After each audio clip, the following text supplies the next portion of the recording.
And we are live. Welcome to my post-race Chinwag for the 2024 Saudi Arabian Grand Prix roll intro. To everyone who likes to accuse me of being late, well, look, it's 14:58. I'm early. All right, I'm early. I'm here. Thank you all for coming. Apologies if my levels are a bit lower. I don't feel 100% today. Had a nice weekend away with family. Watched the race after the fact. Didn't watch it live. But yeah, I'm not feeling 100%. But it's always a pleasure to talk about Formula One. So we'll crack on. Welcome, Charmander, Isaacson, Jacob, Froggy, Cameron, Plug, Desktop, Cody, Pranav, ZD, MD, Jago, Alvaro, Capybaras, Josh, Fadir, Salmon, Benjamin, Kevin, Kane, Leela, Kung, Robert, Ennis, Mario, Guerrero, Rayner, Nick, Joe, Johan, Pablo, Halita, Lunard, Kleiner, Martin, Mike. I feel like I've got a sneeze coming. It's there. Also, I'm a bit more. I need more stubble. I shaved too much off. Long story. Anyway, thank you all for coming. Saudi Arabian Grand Prix. Let's get into it, but not before you Spotify, Apple Podcasts, all this. Come on, 5-star, all that. Do the work early doors, and I don't have to remind you about it later. Right? Can we in the live chat, please, here on YouTube? Can we get some numbers, a race rating out of 10 for this Saudi Arabian Grand Prix? I'll see what numbers you're putting in the live chat, then I'll make a poll, and then we'll get a more precise feeling of how you lot felt about the race. Thank you, Pashuro, as well, for joining Friends of Tom. I appreciate it. £2 a month. If you want to support what I do, £2 a month. Much appreciated. You don't get anything back apart from stuff on your name in the live chat, and I notice your messages a bit more, but it's all appreciated to help out with what I do. Okay, 4, 5. Okay, I think probably start with a race rating at 10, probably four or lower. If this keyboard decides to keyboards decide to run out of battery at the exact moment I need it, which is fantastic. So 4 or lower. Fortunately, I have a laptop, so there's 2 keyboards. 4 or lower, 5, 6, or 7 or higher. Race rating. Let me know what you think. Let me know what you think, as this is useless to me now for this stream. So, because as soon as I plug it in as well, it'll probably mess up the audio sources and all that. So I'll just use my laptop keyboard, which is fine. So yeah, there you go. Right, what we're saying in the poll. Oh, interesting. Bit of a split. We've got 221 votes. Come on, get them coming in. 532 of you here. What do you think? Race rating out of 10 for the Saudi Arabian Grand Prix. Obviously, Bahrain last week, I gave it a 4. Some of you thought that was a bit harsh. I don't. I think that was it wasn't a great rate. Again, 7's not average. Remember, people like to say 7's average. It's not. 5 should be average, because then when do 1, 2, 3, 4, 5, 6 get used? Come on. 21% of you have given it a 4 or lower. 37% of you have given it a 5. 34% of you have given it a 6. 8% of you are giving it a 7 or higher. 362 of you have voted. And look, again, Max did put it on poll. He led from the front. He wasn't challenged all race, which again puts a ceiling on how good a race can be. We did have, obviously, Magnussen holding up a bunch of people, giving us something to watch. Obviously, the Ollie Behrman story, which we'll get onto. Him doing what he did, coming through the field, finishing ahead of Lando and Lewis. That gave some eyeballs. Obviously, Stroll's incident, bringing out the safety car, mixed things up a little bit. Didn't really change the result with the front, but obviously Lando and Lewis's races seemed to get pretty heavily compromised from that. You lot are probably, I'd say, you're averaging out just over a 5. Between a 5 and a 6, but closer to a 5, I think, out of 10, based off of all of your votes. 21% 4 or lower, 38% 5, 32%, 33% 6, 9% 7. I gave it a 5. A bit better than Bahrain from what I saw, from what I took in. Had a bit more story again with the Behrman stuff. That story did play a part in how the race was perceived, for sure. And again, Lance bringing out the safety car and Kevin doing his thing. And we saw some interesting moves and some, you know what, he did what he had to do for the team, Kev, and it paid absolute dividends. So yes, slightly better, slightly more entertaining than Bahrain, but no more than a 5 out of 10 in my opinion. Trophy is pretty cool, isn't it? It's a decent little trophy, that, you know. I always, because all too often we get these, you know, it's just a sponsor. Like, well, the Heineken trophies where it's just the star and it's like the same trophy over multiple different events. Like, come on, you can do better than that. Be a bit creative, and yeah, the Saudi trophy is pretty nice. Only 25 overtakes allegedly. Well, and obviously a lot of them DRS overtakes, sadly, which, yeah, it's difficult, isn't it? It's a fine line. It is a fine line. But yeah, let's have a look at the race results for 2024 Saudi Arabian Grand Prix. Max Verstappen wins ahead of Sergio Perez. Charles Leclerc P3 and fastest lap for Charles. So he was going like the clappers at the end.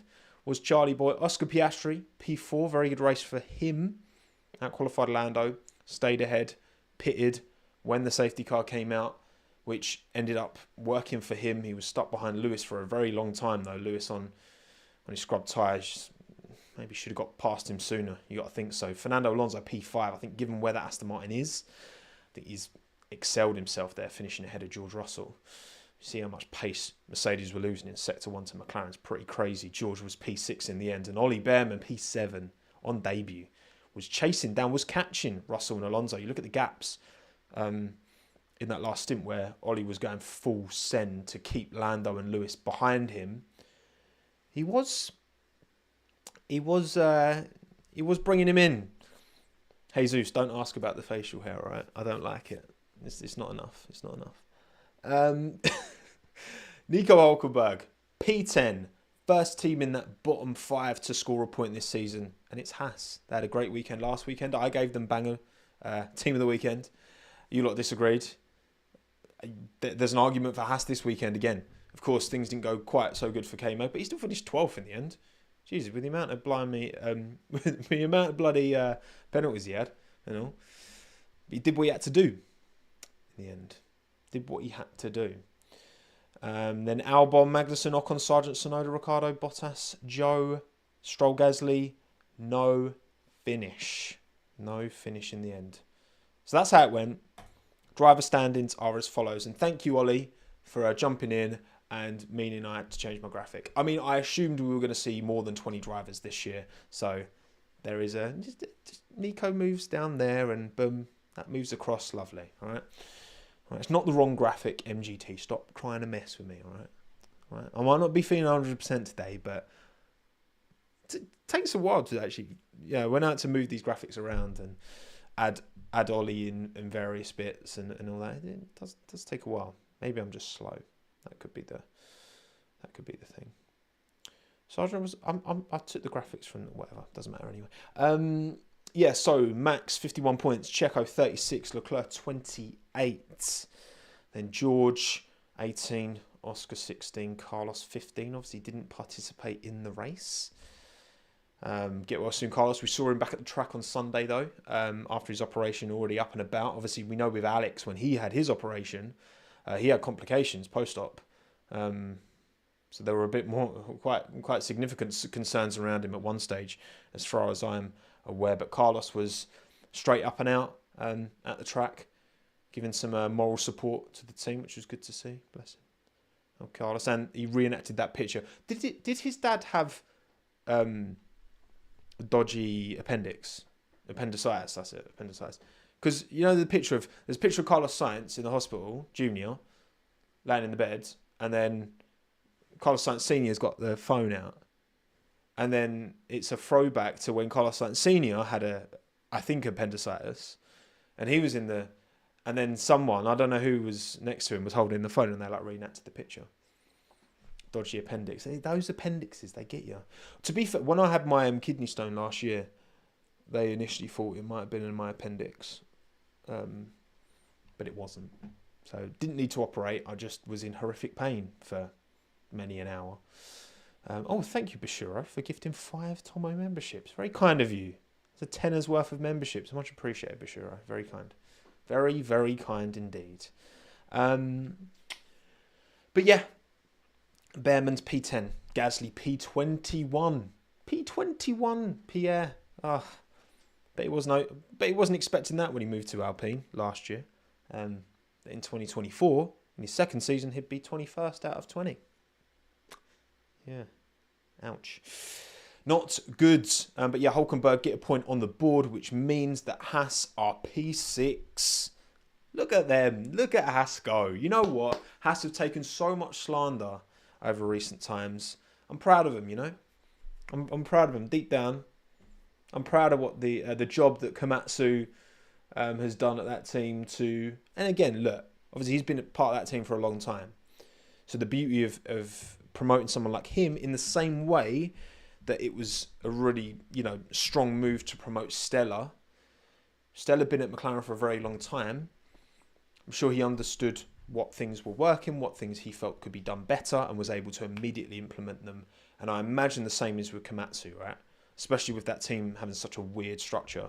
He's been part of that team since they joined Formula One in 2016. He was there from day dot, was Io. So, look, I think we knew they had the one that pace and they just couldn't manage it in the races. But with a bit of tomfoolery, don't get me wrong, right? K-Mag had to indulge in some of the dark arts. Otherwise, probably, on pace, maybe Albon could have, if he doesn't get squeezed by K-Mag as well, that was very naughty. Maybe Albon's looking at P10 that race if things are a bit smoother. Maybe Tsunoda. But well played, Haas. Well played. And this is the kind of stuff you've got to do when you're in this position. Tommo wants to look younger without the beard. And this is why I like a bit of stubble, because it covers up all my acne scars. But yeah. Thank you, Usyk, by the way, for the super chat. Much appreciated. Now, if you told me before the race weekend started that Ferrari is going to outscore both Merc and McLaren while having an 18-year-old rookie with basically F all practice racing, certainly in an F1 car, I would call you a madman. But you'd have called me biased as well, for sure. If I'd have known about Ollie for my pre-race Chinwag, I would have been waxing lyrical and everyone would be like, oh, British bias. You only say that because you did an interview with him. Words not needed, okay? Words are not needed. But yeah, 4 teams still yet to score a point, and the way things are looking, and again with the right reliability in Formula 1 at the minute, this could be a very, very long season. And almost there was a conversation, I'm sure the Sky hosts were chatting about the idea of changing the points, because it just takes one wild race where completely mad conditions, loads of people get taken out, and you could get one of the Alpines scores gets a podium just for even though they're nowhere near on pace, and then they're set for the rest of the year and they're guaranteed P6. There is an argument. I'm not sure if that time, again, I think the priority for me is more teams on the grid. There is maybe an argument for divvying out a bit more points potentially. You get points for pretty much every position in IndyCar, don't you? And if you do have points for more positions, then you can also argue that drivers will fight tooth and nail for every position, not just the positions in the top 10. So, but time will tell. Time will tell if anything changes around that. So, before we get into bangers and clangers from the 2024 Saudi Arabian Grand Prix, something I forgot to do last stream, and I feel like it makes sense to do, is to reflect on our predictions. Okay, so when I did my pre-race on Thursday, I made my predictions for the 2024 Saudi Arabian Grand Prix, and you made yours. Okay, so I do my polls, right? You give me your predictions, I do mine, and let's see who won. Right, head to head, who's got the better predictions? Well, start with mine. Race winner Max Verstappen, tick. Banger drive Lance Stroll. Not quite. Not quite. We'll get into you, Lance. Not quite. That is a phenomenal clanger. Clanger drive, I put Daniel Ricciardo. Now, I put a question mark here because he is certainly in contention for clanger drive. He's not clearly clanger drive by any stretch, but he's certainly in contention. Put in Ricciardo and Stroll in there. I mean, look, Lance had a good race there until his car broke down in 2023. So it happens. Banger Team Red Bull, I mean, objectively, they are 1-2. Checo, much closer to Max this time around. It's good to see. Very good to see. This kind of performance, not Bahrain, right? The amount of people saying, oh, Bahrain was the ideal performance from Checo. No, he was 22 seconds behind Max. This, when he's like 8 seconds behind. I mean, without the safety car. When the safety car came out, he was about 3 seconds behind Max. So let's say 8 to 12 seconds, right?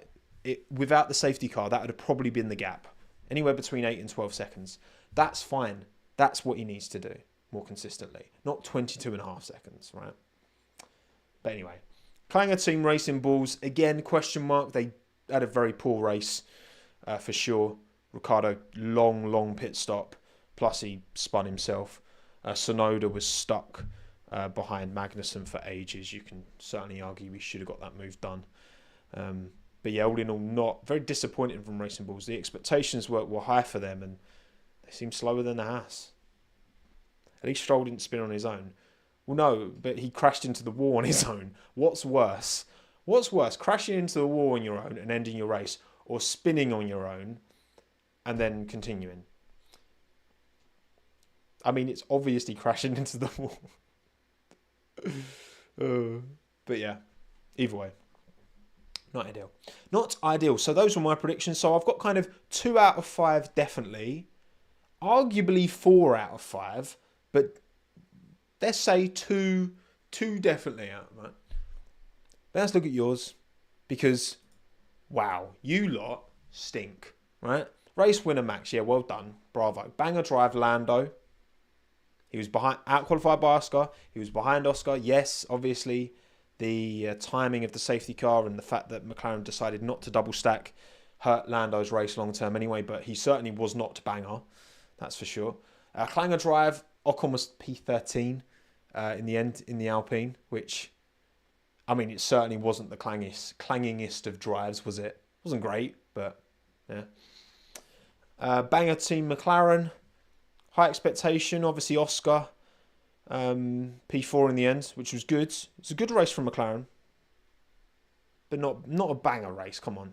There were banging performances out there. And then Clanger Team, you've put Alpine. I put a question mark because, I mean, Pierre literally couldn't even start the race because the engine had already broken. Or you couldn't use 6th gear, could he? So yeah, I mean, again, you can argue worse teams had a performance. So I'm going to put a question mark there. So you lot, you've got maximum 2, maybe 1. So I win, basically, is what I'm saying. I win this time around. You are washed. I am wonderful. McLaren's so bad in the straights. Well, were they? I mean, Oscar passed Alonso at the start, didn't he? With no DRS pretty comfortably. But yes. Those were your predictions, and you lot don't know what you're talking about. But anyway, let's move on to my bangers and clangers from the 2024 Saudi Arabian Grand Prix. And unsurprisingly, banger drive is Ollie Behrman. Oh, mate. Oh, Ollie. Ollie. What a performance. What's a performance. Now, again, to put it into context, you know, he'd done... Last year, he did his first run in a Ferrari around Fiorano. He did the end-of-season test in... I think it was the Haas he did the end-of-season test last year. And he did a couple of FP1s in the Haas as well last year. Got big positive noises from Ayuka Matsu as well when he jumped in. He'd done a bit of... I don't know if he'd done any 2022 F1 car running. I don't believe he had. Because obviously the 2022 cars can now be tested by junior drivers to give them an idea of how these ground effect cars work. I think he had plans to do some this year, and obviously we'll still be doing those. But I don't think he'd done any yet this year because it's still early on in the season. And yeah, put it on pole in Formula 2. You know, Saudi, he ran well last year in Formula 2. Got harpooned by Porsche, didn't he, in the sprint race? But he likes this track. He said it himself after he put it on pole. He was like, I like this track. It's a good track for me. Obviously, he's good around Baku as well. Ollie's already establishing himself as a bit of a street circuit demon. And yeah, crazy. Gets the call. Obviously, he's not the only Ferrari reserve, is he? Schwartzman and Giovinazzi, I believe, are the other two Ferrari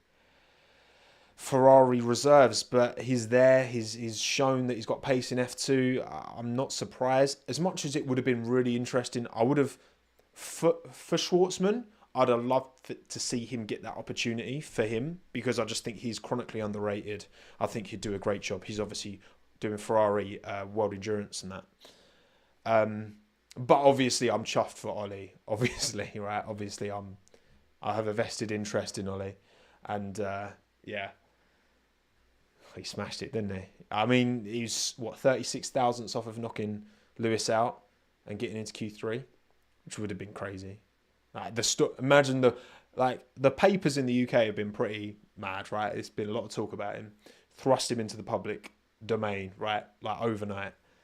But if he'd have out-qualified Lewis as well in the Ferrari that Lewis is going to race next year, that would have been, oh, wow, that would have been scenes. But yeah, drove, didn't hit the wall, didn't spin on his own like Stroll and Ricciardo did, kept it clean, had the pressure of Lando and Lewis chasing him down at the end, kept on it, put his fastest laps in right at the end of the race. Damn. What can I say? And you know what, like, again, his attitude, his demeanour, calm, composed. Like when he got through Q3, Ferrari told him Q1. Sorry, when he qualified from Q1 into Q2, Ferrari told him, he was like, just copy, simple. In the race, he was racy. He was like, Hulkenberg's slow. He was like, well, you got to get past him then, and he did. He's a measured, very measured driver. Maturity way beyond his years. That was the biggest thing I took when I met Ollie in Jan. Like, it's hard to believe that you're talking to an 18-year-old, because the head on his shoulders that's so important. That's so crucial.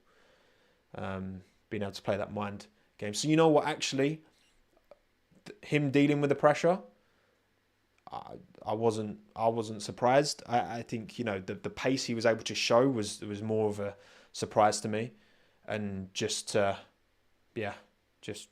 lap him within, I think 3 or 5 tenths of Leclerc. It's crazy. So yeah, put himself in the shop window for sure. Himself, Liam Lawson, of course, as well. 2 drivers you think got to have seats next year. So he's meant to have 6 FP1s with Haas this season, is Ollie. Still going to happen. Lawson's almost guaranteed a seat next year for Racing Bulls. It's exciting, and I'm chuffed for him. We'll see if he races in Australia.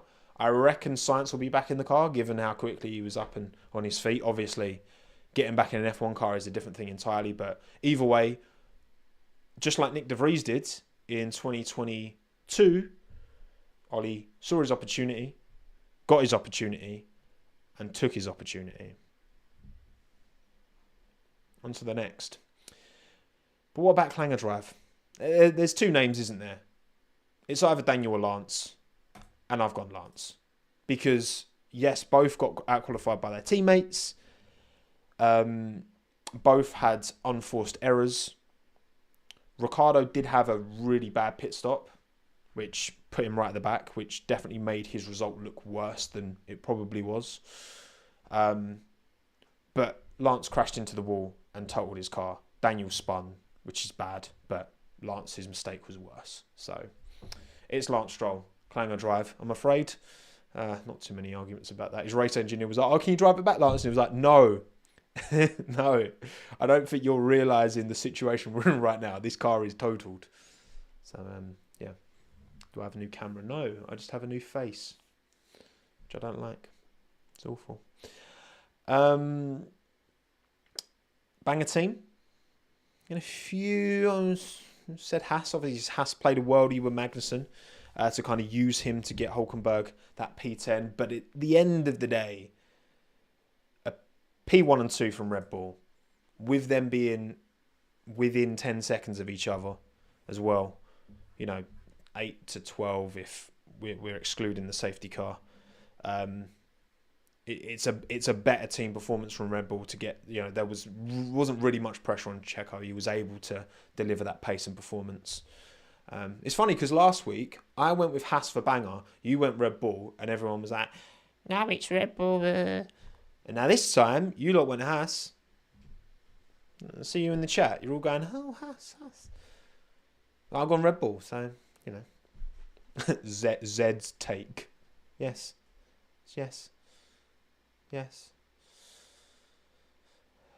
Sava, do you think it was unsportsmanlike, like the others were complaining, the Magnussen tactics? Sava, I only, at the end of the day, you can certainly argue that, K-Mag going off track to defend the position and taking the penalty to keep Tsunoda behind him, you could argue that's unsportsmanlike, because if you're, at the end of the day, K-Mag was driving within the rules of the sport, and the rules of the sport and the rules of racing do allow you to take a penalty for a bad move, but then you choose when you serve that penalty. So, it's if K-Mag's antics were going on for a podium, there'd be a lot more scrutiny and eyeballs. And I think when it's a fight for P10, generally you're just kind of gloves are off, do what you got to do, and it's a bit easier to accept it. He operated within the rules.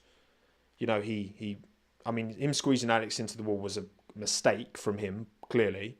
I obviously didn't mean to do that. Him, braking late just to keep Tsunoda behind and then going off track and copying a 10-second for that.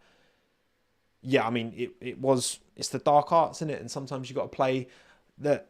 Reality is that's what Max played the dark arts in 2021.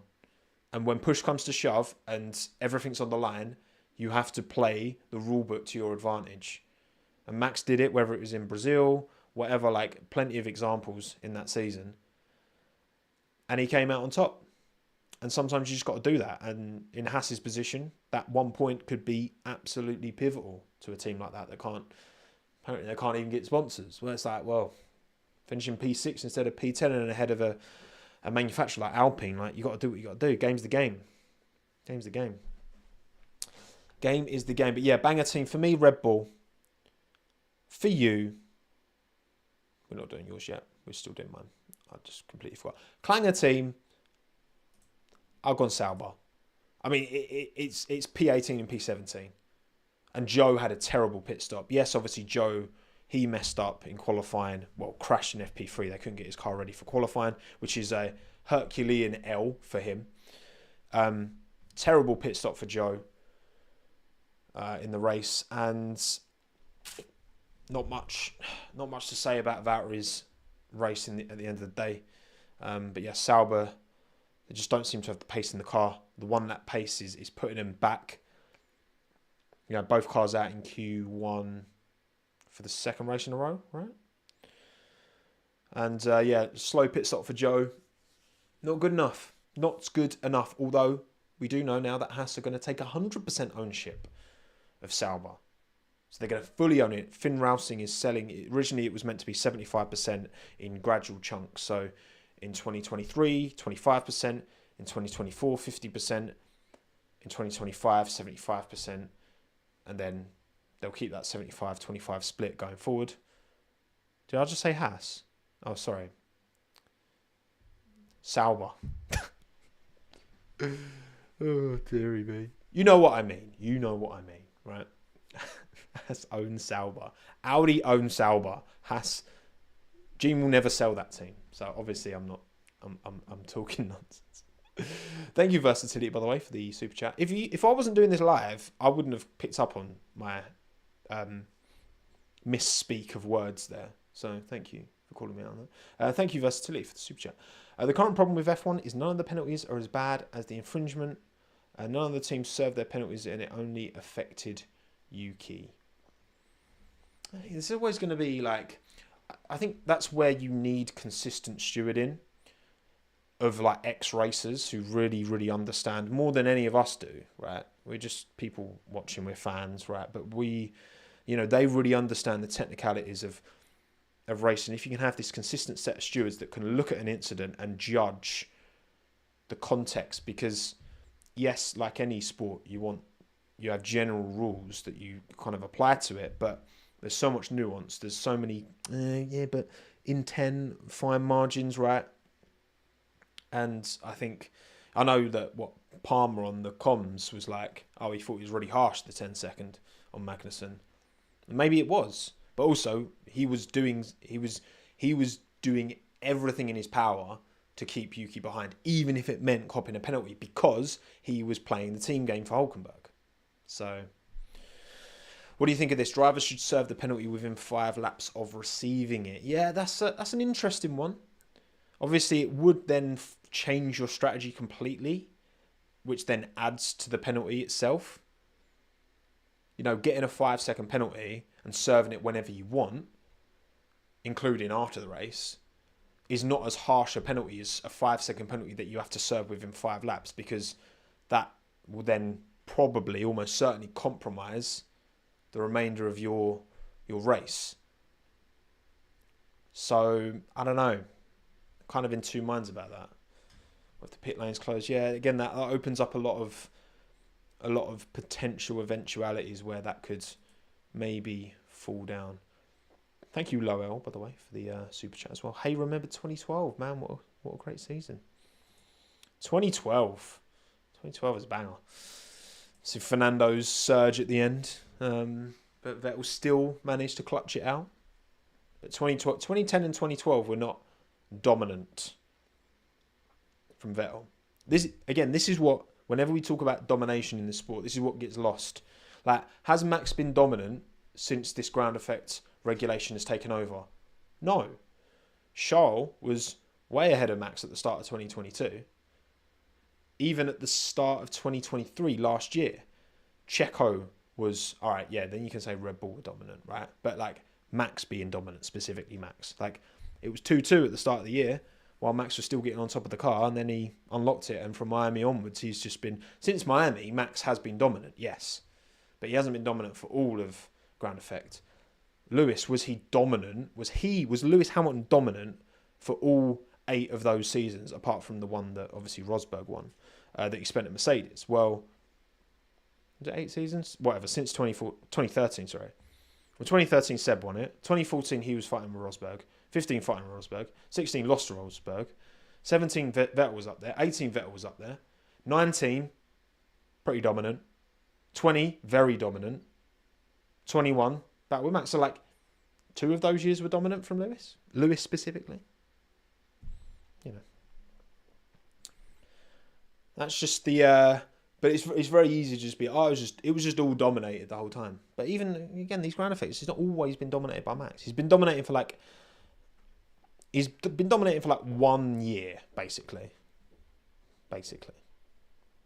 But anyway, I digress. I'm going off on a tangent. Right, so how about your bangers and clangers? Well, 2,076 of you voted. Sorry I didn't put my poll out earlier. Again, I was away this weekend, so I'll put it out here today. Still got over 2,000 votes, so pretty good. Thank you all for voting. If you did, make sure you follow on my YouTube community or on Twitter if you want to make sure you don't miss out on the polls in the future. And banger drive for you is Ollie Behrman. Of course it is. 64% of the vote. Fantastic. Olivier Behrman. P2, Fernando Alonso, 11% of the vote. Very underrated, understated, quality, solid drive from Fernando, taking the Aston to P5 ahead of both Mercedes. Very good. Ahead of Lando as well, ahead of Ollie. Decent. He didn't do anything particularly interesting, Martin, but I think that's just part of what made that drive special. And again, the Aston Martin doesn't seem to have the pace typically of the Mercedes or the McLarens, but he finished ahead of 3 of those 4, and obviously Ollie as well. Magnussen, 9%. Now, of course, Magnussen did what he had to do. He also did squeeze Alex into the wall, which was a bad thing to do. He also got a penalty for cutting the corner to stay ahead of Tsunoda, which was like we know why he was doing it, but it was also a mistake to go off track.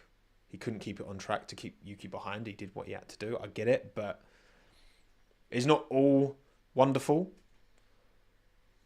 But, 9% K-Mag, I can see that. And 6% Piastri, again, very solid from Piastri. Probably should have passed Lewis sooner. He did pass Lewis and then locked up and had to repass him again. So, yeah, pretty good. Well done. Well done, everyone. Banger drive, Ollie Behrman, we agree. Clanger drive, you put Daniel Ricciardo. 52% of the vote, 35% for Stroll. Look, Ricciardo had a bad race, for sure. But did he have a worse race than Lance Stroll? I don't see how he did, but sure. 3% Magnussen, which I guess for the squeeze of Alex and getting the penalty, so I kind of somewhat get that. And 3% Hamilton. I mean, got out-qualified by Lewis, finished behind Lando and Ollie, but then he was behind George, so kind of got... Like, Lewis and Lando didn't... They kind of just... Well, they didn't pit, so it was like, well, they were compromised from then on. Maybe the team should have double-stacked them. Maybe they would have finished ahead of Ollie that way. I reckon so. But yeah. Albon bias is crazy. He squeezed him into the wall, Rayner. Well, what? That's obviously not what you should be doing. Okay. Did I say Hamilton out-qualified by Lewis? Oh, I did warn you beforehand. I did warn you I don't feel 100% right. Hamilton out-qualified by George. Lewis did great defending with old tyres. Martin, he did, As much as I can criticise Oscar for not getting past Lewis sooner, Lewis did what he had to do on older tyres to keep Oscar behind and kept it within the rules and did a very good job. That is a good point, Martin. That is a good point. Now, I mean, K-Meg he just misread because that kind of where he squeezed Alex into the wall, that it kind of curves around, and I think he thought he was giving Alex more space than he actually did. But yeah. Anyway, right. So your banger, Ollie, your clanger, Daniel, banger team. You've gone Haas, 45% of the vote, 40% Red Bull. So pretty close between the two of them, but you've given it Haas. I gave it Red Bull this time round. 11% Ferrari. Again, Charles. Very understated race. We've not even talked about Charles. Qualified P2, finished P3. Looked pretty comfortable in that position by the end. And obviously gave Ollie a car that he race engineered Ollie to a P7 finish. 6 points on the board. Very good. Got to take that when you're Carlos Sainz, super consistent, reliable driver. And if he's out the car, you're going to be concerned, aren't you? 3% McLaren, banger team. Yeah. It's all right. Has stumbled into it. It was actually banger team. Nah, Has did what they had to do. And like credit where credit is due, for sure. And finally, Clanger team. You've gone Sauber as well. 38% of the vote. Bad pit stop for Joe. No pace in qualifying for either car. Obviously, Joe messed up himself in FP3 and Bottas just had a pretty nothing race, didn't he? 31% Alpine gave Pierre a car that broke before he even started the race. 21% Racing Bulls. Disappointing. Again, 7% Mercedes. Yes, Mercedes have... a lot of people call me crazy when I predicted Mercedes P4 in the Constructors at the start of the year. Well, not looking so crazy now, am I? Right, so those are your bangers and clangers. And just a reminder. Here are mine. So we're pretty similar here, pretty similar. What's the little Sauber logo move? Because it was a bit too close to the text for my liking. But I think mine are better than yours anyway, obviously. Right, Fantasy League time. Let's have a look at Scuderia Toro Rosso. 320 points scored in total now. Charles Leclerc gave me big points this weekend, 74, because I double pointed him. Good drive from Charles. Nico got a point in the end, lovely. Alex, 6 points, not great, but I mean, I don't think you could have done much more. George Russell, 15 points. Good drive, finished ahead of Lewis, out-qualified Lewis as well. Lando, picked the wrong McLaren driver this weekend for sure. for sure. And 58 points for Ferrari, decent haul. 19 points for Haas as my team. What are we on? What you lot in live chat? Anyone got their points haul so far? I've not used any of my like power up. You know, you can have like unlimited transfers, or you can have like no budget caps, so you can just put all the most expensive drivers in. So Martin 239 Martin, come on. 358 Wesley, 403 Michael, 392 from Lowell, Doward 323, all just ahead of me. Daniel 402 without power ups, very good, very good. Helita, you got 366 for your best team, nice. 380 from Magsos, 340 from Mark, very good. Siddharth, you can't have 175. You mean just from this weekend, right? You can't have 175 total. That would be impressively terrible. Thank you, Callum, by the way, for the 4.99 super chat. Quick word on Dorian Peen. Now, quick one. Dorian Peen is how she pronounced her own name in a social clip that Mercedes posted. So, like Alpine, Peen, Dorian Peen. So, that's literally what she said. So, her name is Dorian Peen.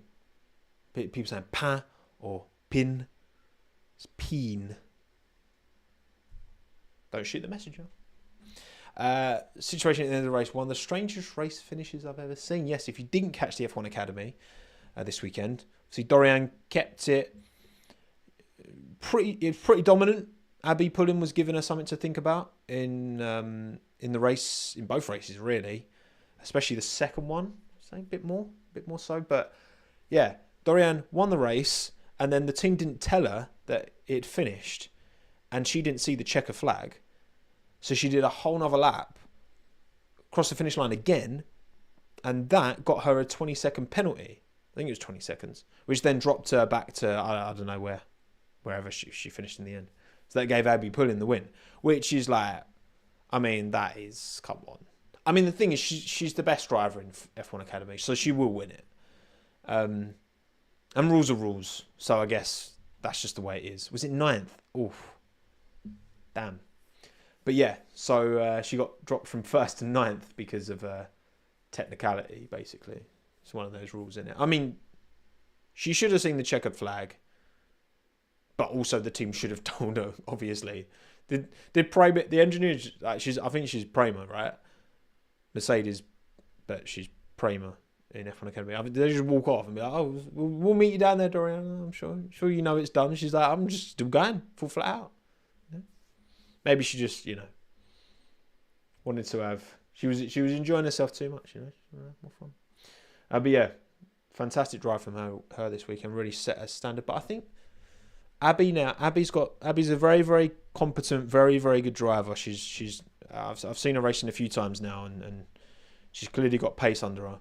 And I think that them two will be an interesting little title scrap this year for sure. Team was probably over the moon and forgot, well, clearly, and they ended up losing the win because of it.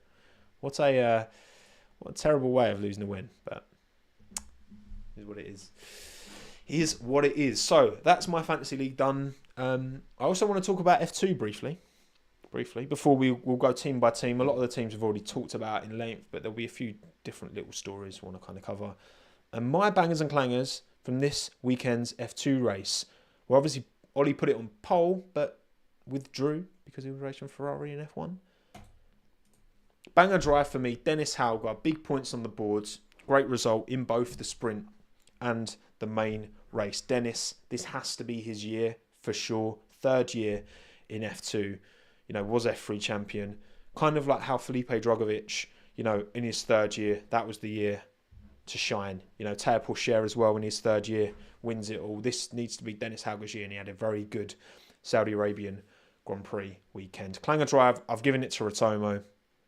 He had a bad sprint race and a bad feature race. My expectations are high for Rotomo, coming in as Super Formula and Super GT champion, and he was nowhere. So, Rotomo, I'm afraid you're going to have to take that one. Oh yeah, DH, Dennis Hauger, love it. Banger team, giving it to VAR. Fittipaldi won the feature race. Great move right at the end from him. Villagomez also scored, the rookie, who's racing at VAR, points. Wasn't a great start for VAR in Bahrain, but much better from the Van Amersfoort lot. And then Klanger Team PHM, I mean, they were just nowhere. So, what more can I say? So the standings are as follows. Maloney still tops because he had bad quality, didn't he? But he made his way through in the feature. 32 points Fittipaldi moves up to P2 though, but 15 behind Zane. Dennis Hauger 31, so he's right up there. Paul Aaron. 2 good consistent weekends from the Estonian, right? Rookie, highest placed rookie so far. 29 points. Kushmani, 27. Obviously had that pole position taken off of him for a car fault, didn't he? And, qualified just behind Ollie this weekend. So, a P, technically, from Kush, 2 P1s in qualifying, in a way. P1, P2. But he got his P1 taken away. But it was P2. 25 thousandths beyond Ollie this weekend. So Kush is cooking. He just needs to convert in the races. Pepe Marti, he got hit in the feature, didn't he? Spun around 26 points. Crawford, Bortoletto, O'Sullivan, and Kimi Antonelli, 12 points. Settling in. He hasn't hit the ground running by any stretch, but again, Prema didn't give him or Ollie the car to run with in Bahrain, but more so this weekend, absolutely. Antonelli qualified. What was it like? P6, wasn't it? I feel like it was like P6 he qualified. He's pretty good, definitely top 10. And then teams rode in 49, Invicta 42, MP 39, High Tech 39. I think they're both on 39. VAR 34, Campos 31, Dams 24, ART 14. Prema still only 12 points. Because remember, they only had one driver this weekend. It was a bit of a shame that Prema couldn't find someone to drive Ollie's car. Even if you're like, okay, they've got to start from the back. It would have been really, like, what an opportunity that could have been to a young driver to jump in to Ollie's car and have a race weekend, It would have been tough because you'd be straight in, just straight into the sprint and then feature. But it would have been cool. It would have been very cool. I wonder if it had been Antonelli going up, then they would have maybe put Dorian Peen in because she is Mercedes as well as Antonelli. That would have been cool, but wasn't to be. So that's how the F2 stands. Right. Cool. Team by team. Alpine. Upgrades are coming. They're on the way. Again, it seems that failing those crash tests and having to add mass to the car was a killer for them. They're already down on power as well. So yeah, Ocon 13th is pretty good recovery, all things considered. But yeah, it's not looking good. It's not looking good, Alpine, and I hope that.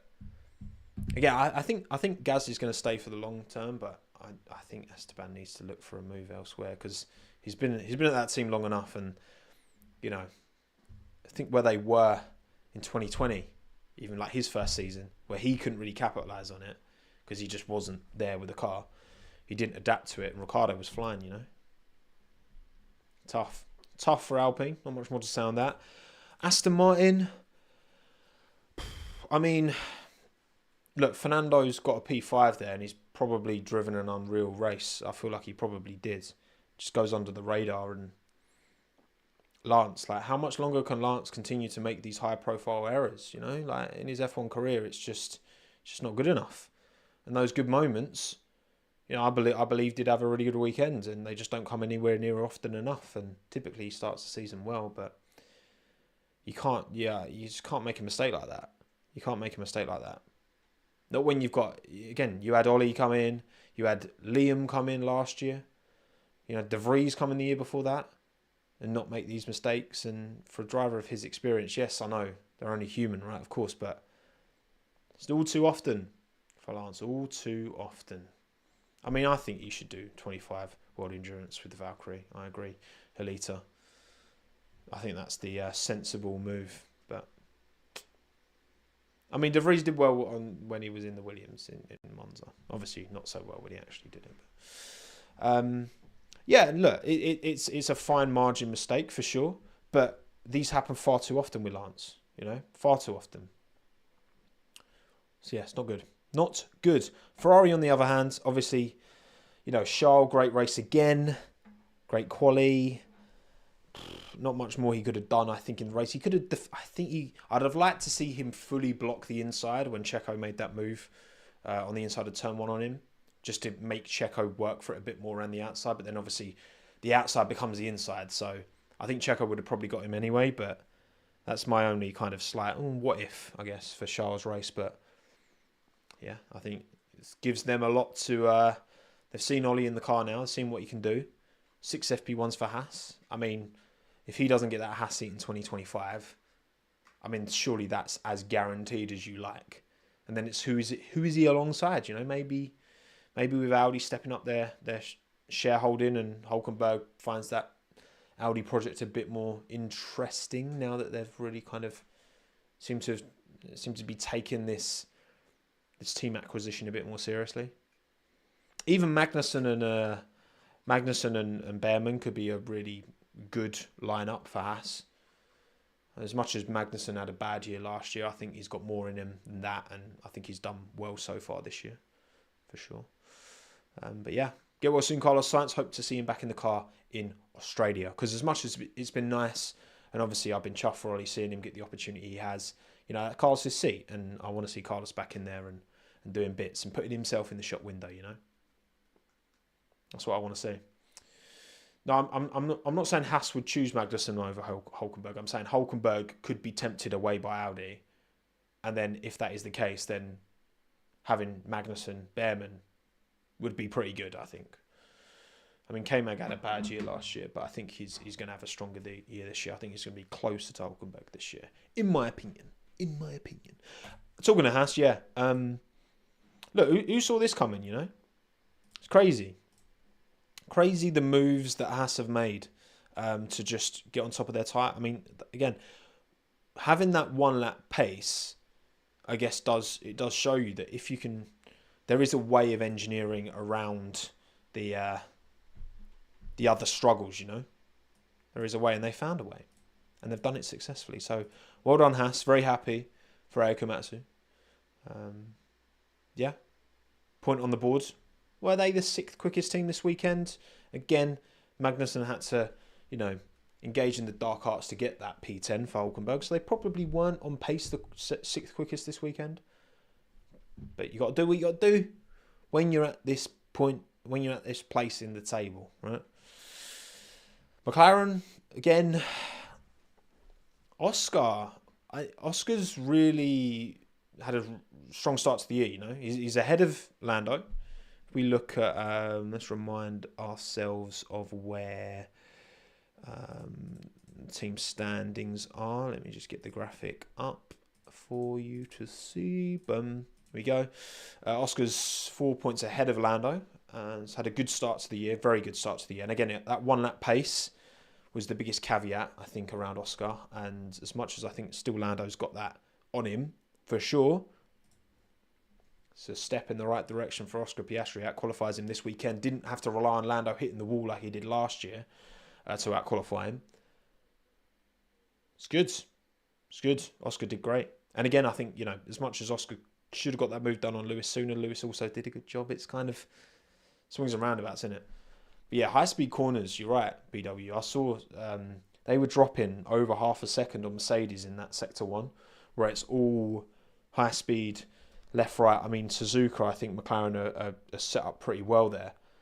Mercedes are going to struggle because, yeah, I mean, it's quite daunting looking at just how much the McLaren was pulling away from the Mercedes in those high-speed corners. So, yeah, I think that McLaren should be pretty happy, again, considering where they were this time last year as well. Got to be pretty satisfied with where they're sitting with their drivers right now as well. Closing up performance-wise, in my pre-season predictions, I said Lando and Oscar will be the closest in qualifying head-to-heads. And, well, actually, let's have a look at that, shall we? Because I Just need to do window capture. And then it's this one. Here we go. So I like to keep up to date. Follow me on Twitter if you don't already. Head-to-heads. And this year I'm including the average gap between teammates in representative sessions. So, for example, this weekend, and you might look at that and be like, oh, Hulkenberg 2, Magnussen 0. That's incorrect, Tomo. Magnussen actually out-qualified Hulkenberg. Well, in Q1, Hulkenberg went fractionally quicker than Magnussen. And in Q2, Hulkenberg's engine broke, so he didn't get to set a representative lap time. So I'm using their Q1 times as the most accurate comparison of pace. And therefore, it's Hulkenberg 2, Magnussen 0. But the more important number is that number in the brackets, which is the average delta. So Alonso is now 2-0 to Stroll, 0.563 on average over those 2 qualifying sessions, the gap. So I want to try and, over the course of the season, we'll get an idea of the actual relative pace gap between these drivers. Albon Sargent, 0.396, sorry. Verstappen Perez, 0.347. Hulkenberg Magnussen, 0.346. Tsunoda Ricciardo, 0.305. Russell Hamilton, 2-0 as well. These are all 2-0. 0.185. Ocon Gasly, 2-0, but 0.080. So again, with the Ocon Gasly one, that whole 2-0 doesn't really tell you anything. It's when it's less than a tenth of a second, the gap. So, whereas when the 2-0 for Alonso Stroll is actually over half a second. So just looking at a head-to-head doesn't actually tell you anywhere near enough information for it to be meaningful. So that's why I want to do this year. Norris 1, Piastri 1. They're the only drivers that have out-qualified each other, and it's 0.013 gap in qualifying pace. So currently they are the closest, currently. And then obviously Leclerc Sainz is still 1-0, Bottas Joe is still 1-0 because Joe couldn't participate in qualifying. And I've put Leclerc Behrman in there as well, 0.530 in Q2. So yeah, Joe is 2-0. We did it himself. Yeah, but Jack, I have to have the same rules for everyone. Otherwise, it gets so you just like they didn't both set qualifying times, so I can't include it because what do I do then with the gap? You know. So that doesn't really that I can't you can't do that. You can't do that. So. A substitute teacher. See, that's what happens when I shave. I look at a substitute teacher. It's awful. Hate it. Right, anyway, let's talk about Mercedes. It's not been good, has it? It's not been good. I mean, Toto's come out after and said the simulator doesn't correlate with the car, which I feel like that's been a problem for... Been banging on about that for years. I think Lewis is a bit checked out, I'm not going to lie. And I kind of don't blame him. Like, he's persisted. They've been so late to react. And this is why I didn't predict them to finish any higher than McLaren or Ferrari or Red Bull by the end of the year. Because, they've got learning to do, to get on top of this concept and to understand it. And if... they produced a car that looked good at the start of the year and it's got good characteristics in some way and it's a bit easier to drive, but out and out performance wise, it just doesn't seem to be there still. Checked out after 2 races, chill. I don't know. You tell me. Like listening to Lewis in these post-race conferences, post-quali conferences, he doesn't seem. He knows he's leaving. That's the thing. I can't blame him for that at all. I think, they've given him a car that just isn't good enough again. And it's too little too late. And I think the move to Ferrari is looking pretty good right now. So, pretty good right now. But what more can I say? It's not good. It's not good for the Mercedes. But George, also, I will say, I think George is having a very good start to the season. I think also, he has put almost 2 tenths on Lewis on average over these first 2 qualifying sessions in representative gaps. I think George is doing a good job. So I think that shouldn't be forgotten. That shouldn't be glossed over. But yeah, it's just not great, is it, for Mercedes? Racing Bulls, again, disappointing. A lot of noise about Racing Bulls at the start of the year. Maybe they heard all of Zach Brown's complaining and were like, okay, maybe we'll put some sandbags on just to shut him up. But yeah, Daniel, he's had a bad start to the year. You can't argue that, right? He's had a bad start to the year. Been out qualified by Yuki both times. The average gap is over 0.3 so far. I was expecting, it's 2 races, I know. Yeah, it's 2 races. I was expecting more from Ricciardo. Is it Yuki's just stepped up again? And Yuki's actually, God mode? Hard to say. But yeah, I've been expecting more from Ricciardo and I've been a bit disappointed so far. A little bit disappointed. And obviously, yeah, Ricciardo spinning when you've got Checo coming up to lap him is quite the statement.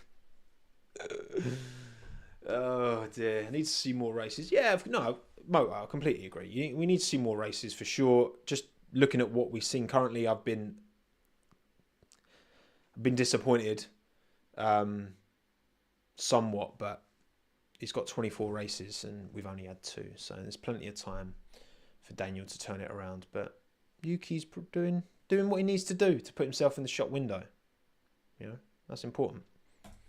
Red Bull, again, I think really good weekends. Again, I think credit has to go. I want to. Checo was still beaten by his teammate by 8 seconds, right? But it's Max Verstappen in that car, and I think Checo is. This is the exact kind of race. If he can do this race and replicate this race, this relative pace to Max, if he can replicate this across the remaining 22, his seat is fine. He's secure, right? He's not beaten Max here, and he's still finished a good chunk of time behind Max. But 8 seconds, 8 to 12, if there's no safety car, that's fine. That's what Red Bull need, and he was comfortably second place in the end. You couldn't say the same in Bahrain. Sorry, he was 22.5 seconds behind Max. That is too much, okay? And was fortunate with Charles' issues. I think Charles would have finished second in Bahrain without those brake issues, in my opinion. But either way, it was close between Perez and Sainz at the end, where it shouldn't have been when you're in that car. But I think this weekend in Saudi, very good from Checo. That's exactly what he needs to do. Just cookie cutter this one for the remaining races. The challenge is that it's medium high speed stuff that catches Checo out, and obviously they do have a medium high speed section, sector 1, not the start of sector 1 obviously, but the rest of it where where Joe came a cropper, where the McLaren was pulling away from the Mercedes. Those are the corners that Checo needs to find a way to extract more from this car within his abilities. So we'll see. We'll see in Suzuka. I think Suzuka will be a really interesting one. That's round 4 this year. That will tell us a lot, I think, about whether Checo will actually continue on as Max's teammate beyond this year. Beyond his year. Let's see. Sauber. Stinky Sauber. Bad pit stop Joe. Bottas nowhere. Not got much more to say. But again, Audi taking on that team 100% share instead of 75%, which doesn't really change much because obviously you've got majority shareholding, and obviously there's a lot of talk of majority shareholding around Red Bull at the minute with the Uvidias and the Austrian side. But yeah, if you've got 75%, then you've got controlling stake anyway. But if they've got 100%, then it just means they can do a bit more. They've got a bit more freedom to do whatever they want, whenever they want with that team. Maybe even sell it. I'm not joking, because they literally, if they have 100%, that means they don't have to get anyone's approval to sell. But no, I'm sure Audi won't just immediately sell the asset. Come on. And then finally, Williams. Again, I think Alex had a pretty good race. Logan was lapping all right relative to Albon at one stage, but he let himself down in qualifying. Did Logan. Last year was the one opportunity where he did out-qualify Alex and then went over the white line and got his lap deleted. And I was expecting more from Logan this weekend, I'm not going to lie. Logan needs to start putting in performances now, because there's going to be a lot of drivers on the market. And a lot of drivers will want that seat, Logan's big pressure this year, and he's got to step it up. But yeah, why do I look like a schoolboy? Don't worry, the beard will return soon enough. Well, the stubble. Stubble, it's not enough. Right, anyway, we're done. Thank you all for coming. Appreciate you all taking the time wherever you are in the world. Don't forget to like the stream if you haven't already. Subscribe to the channel. If you're watching after the fact, thank you. Appreciate you. Thank you for watching. Audio only as well, with your ears. 5-star, all that stuff. And yeah, video probably coming out on Thursday. That's the plan. We'll see. Again, I'm not feeling 100%, so yeah. Play that by ear. No race this weekend, so have a fun race. Non-race weekend without F1 this weekend. Thank you all for coming. Sam, Dawood, Jozo, Taco, Lucas, Joshmo, Patrick, Naz, Tuna, Priest, Cody, Dante, Sam, Rayner, Ajink, yeah? Don't think I got that right. BW, Democracy, Martin, Michaela, Salma, Kleiner, Sam, Surf Sauce, Madav, Halita, David, Alexis, Dominic, Binaro, got that wrong. Mark, Tuna, Leon, Jozo, AK, Capybaras, Jordan, Joshmo, Freya. Thank you all for coming. I will see you next time. Ciao, adios. I am done. I'm out of here. I'm gone. Bye-bye.